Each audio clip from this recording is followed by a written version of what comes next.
கர்த்தருடைய பரிசுத்தமான நாமம் மகிமைப்படுவதாக.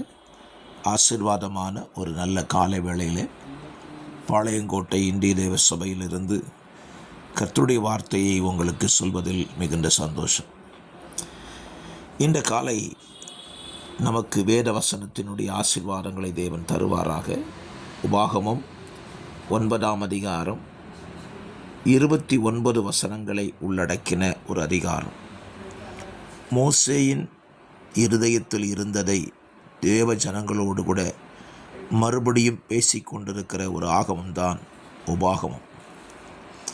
இந்த அதிகாரத்தில் மோசே சீனாய் மலையிலிருந்து தேவனிடத்திலிருந்து பெற்றுக்கொண்ட கற்பனைகளை எப்படி ஜனங்களிடத்திலே கொண்டு சேர்க்கிறான் என்பதை குறித்து இந்த இதில் விவரிக்கிறான். இந்த அதிகாரத்தில் ஒரு வசனத்தை உங்களுக்காக வாசிக்கிறேன். 18வது வசனம். கர்த்தரை கோபப்படுத்துகிறதற்கு நீங்கள் அவருடைய சமூகத்தில் பொல்லாப்பு செய்து நடப்பித்த உங்களுடைய பாவங்களின் நிமித்தம். கர்த்தரை கோபப்படுத்துகிற ஜனம் என்று இஸ்ரவேல் ஜனத்தை குறித்து சொல்லுகிறார். இஸ்ரவேல் ஜனத்தை தேவன்தான் நடத்தி கொண்டு வருகிறார். அவர்களுக்கு தேவையான நன்மைகளை, ஆசீர்வாதங்களை, அவ்வப்போது தேவைப்படுகிற காரியங்களை அவர்களுக்கு கொடுத்து நடத்தி கொண்டு வருகிறார். அப்படி நடத்தி கொண்டு வருகிற தேவனை கோபப்படுத்துகிறதற்கு இஸ்ரவேல் ஜனங்கள் ஸ்தோத்திரம் செய்த கிரியைகளை நாம் அறிந்திருக்கிறோம். இன்றும் நம்முடைய வாழ்க்கையில் தேவன் நம்மை எவ்வளவோ ஆச்சரியமாய் அதிசயமாய் நடத்தி கொண்டிருக்கிறார். அப்படி நடத்துகிற தேவனுக்கு அவரை கோபப்படுத்துகிற விதமாக நாம் ஒரு நாளும் நடந்து கொள்ளக்கூடாது. அப்படியானால் அவரை கோபப்படுத்துகிற இடம் எது என்று நம்ம இந்த அதிகாரத்தில் அறிந்து கொள்ள முடியும். நம்மை நடத்தி கொண்டிருக்கிற தேவனை நாம் ஒரு காலம் இதுவரை நேரில் கண்டதில்லை. இயேசு எப்படி இருப்பார், பிதா எப்படி இருப்பார் என்று சொல்லி நாம் யாருக்கும் தெரியாது. ஒருவேளை சிலர் சொல்லலாம், இயேசுவை நான் தரிசனத்தில் கண்டேன் என்று சொல்லியெல்லாம் சொல்லலாம். நல்லது. நேரில் யாரும் பார்த்தது இல்லையே.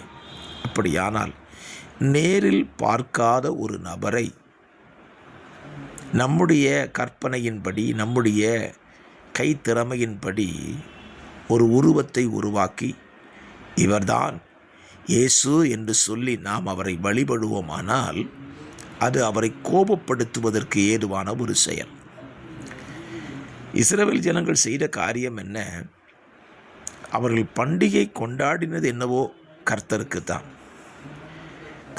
தான் பண்டிகை கொண்டாடினார்கள்.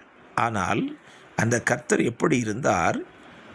ஒரு உலோகத்தினால் செய்யப்பட்ட ஒரு கன்றுக்குட்டியாக இருந்தார். அதுதான் தேவனை கோபப்படுத்தினது. இன்றைக்கும் நம்மிலே பலரும் கர்த்தருக்கு பண்டிகைகளை அனுசரிக்கிறோம். அது பண்டிகைக்கு பெயர் வேணால் மாற்றிக்கொள்ளலாம். கிறிஸ்மஸ், ஈஸ்டர், குட் ஃப்ரைடே என்று சொல்லி பெயர் வைத்து கொள்ளலாம். பண்டிகையின் பெயரெல்லாம் நல்லது தான். ஆனால் அந்த பண்டிகையில் இயேசு எப்படி வெளிப்படுகிறார்? இதைத்தான் சிந்திக்க வேண்டும்.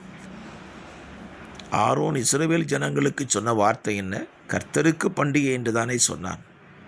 பிசாசுக்கு பண்டிகை என்று சொல்லவில்லையே, அல்லது கன்றுக்குட்டிக்கு பண்டிகை என்றும் சொல்லவில்லையே. சொன்னது கர்த்தருக்குத்தான். இருந்ததோ விக்கிரகம். ஆகவே இந்த காலவெளியில் தேவனை கோபப்படுத்துகிற இடம் எது என்று கேட்டால், இயேசுவின் பெயரை சொல்லிக்கொண்டு நீங்கள் செய்கிற எந்த ஒரு பொருளும், எந்த ஒரு புகைப்படமும் அது விக்கிரக ஆராதனை தான். அது சிலையாக இருக்கலாம், ஒரு ஃபோட்டோவாக இருக்கலாம், அது எந்த வடிவிலும் இருக்கலாம். ஏன் ஒரு ஊழியர் வடிவில் கூட நீங்கள் அவரை பார்ப்பீர்களானால், அது மரித்து போனவர்களுடைய வடிவில் பார்த்தால் அது விக்கிரக ஆராதனை.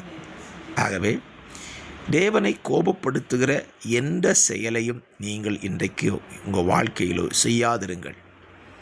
அப்படி செய்யாமல் தேவனை சந்தோஷப்படுத்தக்கூடிய காரியம் எது என்று சிந்தித்து அதை செய்வீர்களானால் அது உங்களுக்கு ஆசீர்வாதமாக இருக்கும். பரிசுத்த பிதாவே, இந்த காலவெளியில் இந்த வார்த்தையின்படி தேவனை கோபப்படுத்துகிற இந்த காரியத்தையும் எங்கள் வாழ்வில் செய்யாதிருக்க எங்களுக்கு கிருபை தார். வார்த்தைகளை கேட்கிற பிள்ளைகளை ஆசீர்வதியும். இயேசுவின் நாமத்தில் பிதாவே, ஆமென்.